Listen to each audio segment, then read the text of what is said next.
হাসিবুল, কি অবস্থা? এই তো ভালো। তোর কি অবস্থা? তো আলহামদুলিল্লাহ ভালো। আমি তোকে তো ফোন করছিলাম, কই, আমার কাছে ফোন আসেনি। ফোন দিয়েছি, ধরলি না, ঢুকেছে ফোন তো। হয়তো আমি ছিলাম না।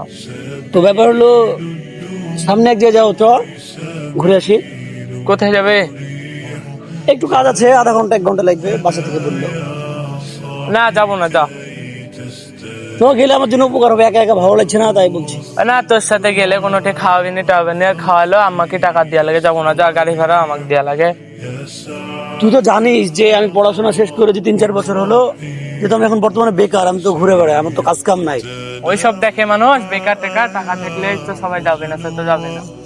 তোদের এখন ভালো সময়, আমারও একদিন ভালো সময় আসবে। না, সময় দেখে লাভ নাই, আমাদের কাছে সময় দেখার টাইম নাই কারো। তাহলে হাসিবুল, যাবি না বলছিস? না না, তোকে একটা ভালো কথা বললে শোন। তুই এরপর থেকে আমাদেরকে আর ডাকবি না, যেদিন টাকা পয়সা হবে সেদিন আমাদের সাথে দেখা করবে, ডাকবি, যা। লাস্ট কথা বলে দিলাম, আর তোর সাথে কোনো কথা নাই, যা চল, যা। আচ্ছা, ঠিক আছে। যোগ্যতা নাই আমাদের সাথে বেড়ানো, তো আমাদেরকে ডাকবে।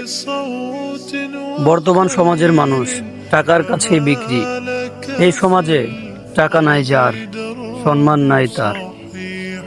টাকাই সম্মানের মূল হাতিয়ার।